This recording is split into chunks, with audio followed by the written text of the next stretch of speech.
In 1998, a lieutenant colonel with a penchant for coups d'etat, Hugo Chavez, is democratically elected president of Venezuela. However, his behavior didn't always fit the democratic model. On Tuesday, February 4th, 1992, Venezuela wakes up shaken by an attempted coup led by Lieutenant Colonel Hugo Chavez to overthrow the then constitutionally elected president of Venezuela, Carlos Andrés Pérez. Failing to capture Caracas, the capital of Venezuela, the insurgents surrender. The constitutional government's armed forces recover the garrisons in the interior of the country, and Hugo Chavez is arrested. But first, he's allowed to address the country before the media. All the participants in the military revolt go to prison, but later the case is dismissed, and the coup plotters are released years later during the presidency of Rafael Caldera without a criminal record. So here we return to where it started, the presidential elections of 1998. Hugo Chavez, the former coup leader, is the victor and becomes the constitutionally elected president of Venezuela. Juro delante de Dios.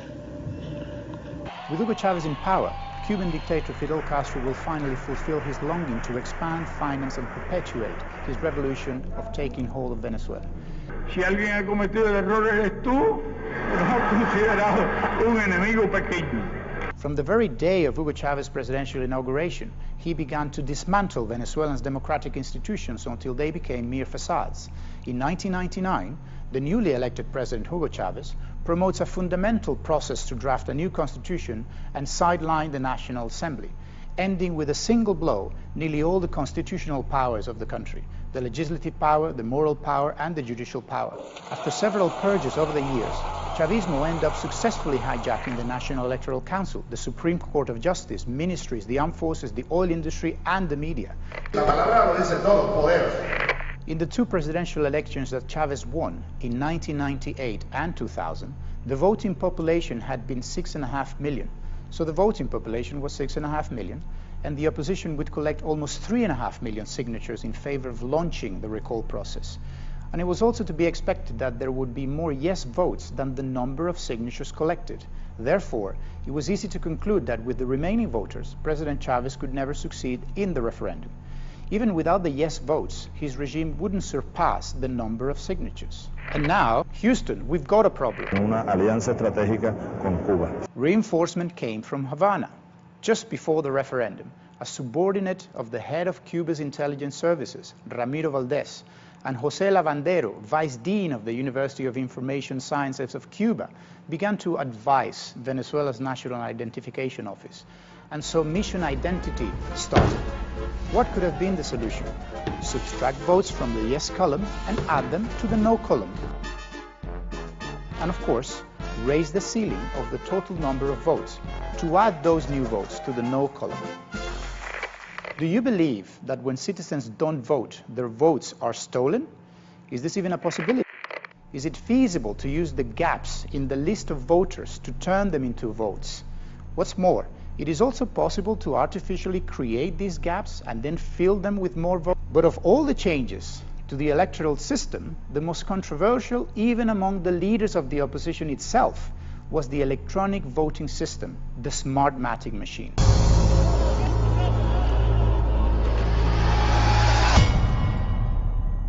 Despite brutal government repression to prevent citizens from asserting their constitutional rights, the Venezuelan opposition finally calls for a referendum to revoke the presidential mandate. In the months leading up to the recall referendum, and according to most polls, there was a sudden change of tide. Chávez's popularity and that of his government had swung in his favor. The polling company North American Opinion Research, followed by Venezuelan pollsters such as Data Analysis, started to spread the word about the shift. A survey by the US firm North American Research in June granted 57% in favor of Chávez. Chávez is rising and the opposition is weakening, says Luis Vicente León of the polling company Data Analysis. But who is this US company so knowledgeable about opinion trends in Venezuela? Here's the answer. North American Opinion Research was registered in Miami, Florida on March the 2nd of 2004. It's interesting to note that it shared the same address as Petrotulsa, a cooperative linked to the Chavista government providing services to the Venezuelan state-owned company PDVSA. Naturally, This reversal was very discouraging to the country's opposition, which has pinned its democratic aspirations on that referendum. However, not all pollsters were on the same page.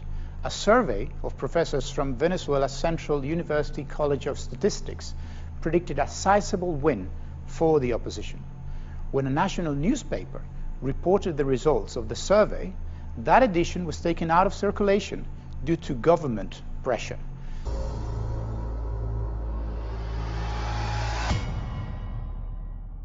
What is Smartmatic? Who is Smartmatic?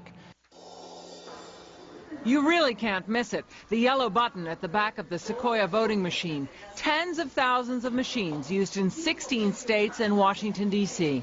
That button puts the machine in manual mode, so anyone can vote and repeatedly cast as many votes as they want. All sorts of electronic glitches are showing up. Screens display the wrong candidate when a button is pushed. Today in Cuyahoga County, Ohio, large print options didn't work properly, cutting off candidate names, and election officials struggled with other electronic snafus. We just got notice from the Secretary of State's office today that some of our voting units will not be reflective of daylight savings time, potentially causing the machines to close down early. Technicians from the voting companies are working to sort out the last-minute problems. Today, activists pointed out that Sequoia will again have Venezuelan nationalists as support workers on the electronic machines. That's in Cook County, Illinois. And the workers are project managers from Smartmatic, the Venezuelan company that bought Sequoia.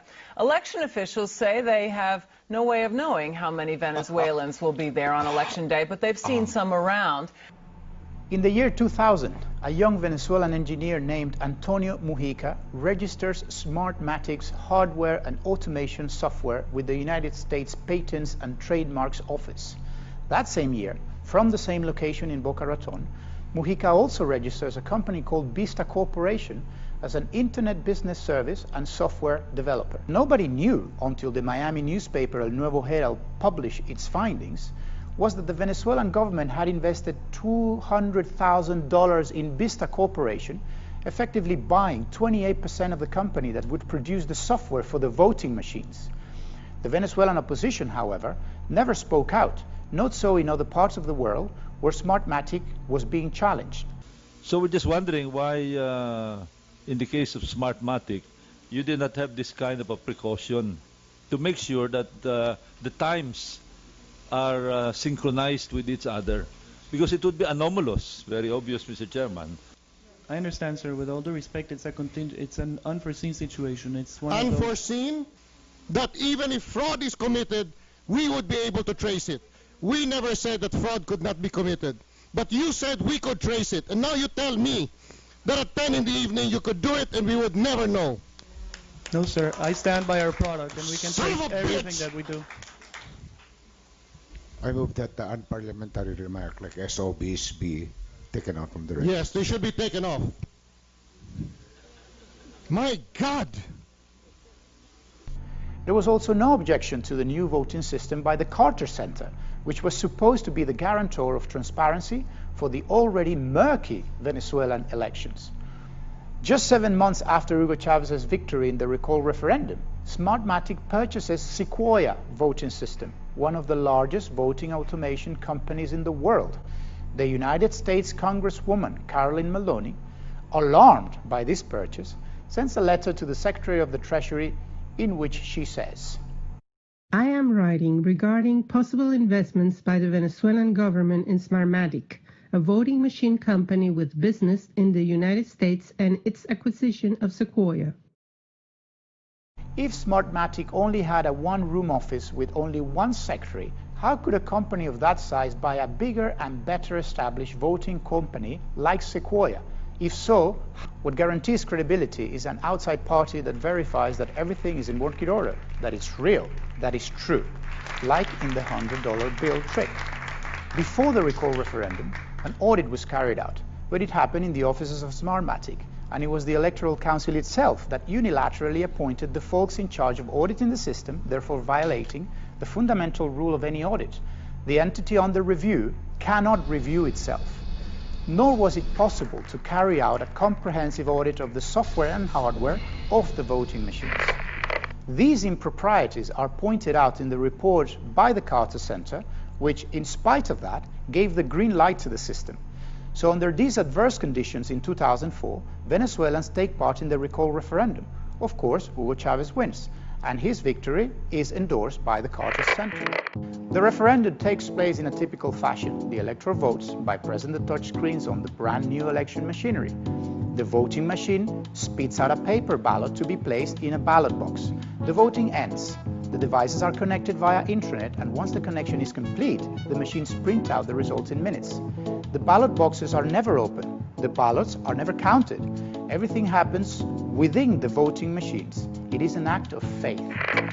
After the voting takes place, results were audited in only the 20 municipalities out of over 300 throughout Venezuela that the Electoral Council has chosen. And of the almost 200 audits that were scheduled to be carried out, the Carter Center only carried out 6, and of those 6, in only 1 were the votes counted. Why only audit 20 municipalities? Did these 20 municipalities utilize the same system as in all 300? The answer is no. There's a crucial difference. In the selected municipalities, also utilize a fingerprint sensor. If all the ballot boxes had been opened, what would have happened? In Venezuela, although some people have criticized the result, which is Hugo Chavez having won, there's no doubt in our mind, having monitored very closely the election process, that he won fairly and squarely. As a matter of fact, of the 92 elections that we've monitored, I would say that the election process in Venezuela is the best in the world. Is this suspicion enough to deduce that some form of manipulation took place? Could it be inferred that there was fraud and verified with a numerical method? When the numbers are truly random and represent measurable quantities like the length of a river, the numbers of inhabitants of a city, or the numbers of followers of Twitter accounts, the frequency of the first digit looks like this, and that of the second digit looks like that, as on the graph. When the numbers are simulated by a computer, they look like a graph. The difference is, in summary, that actual numbers trend towards the so-called Benford distribution, and computer-simulated numbers tend towards uniform distribution. But it wasn't until 1994 that an accounting professor named Mark Negrini proposed using the analysis of the frequencies of the first and second digits to detect possible fraud and irregularities. If the frequency of the first digit is the key to determining an irregularity, the second digit takes the findings to the next level. Using Benford's law, Mark Negrini uncovered such a fraud, the Enron case, one of the biggest business scandals in history.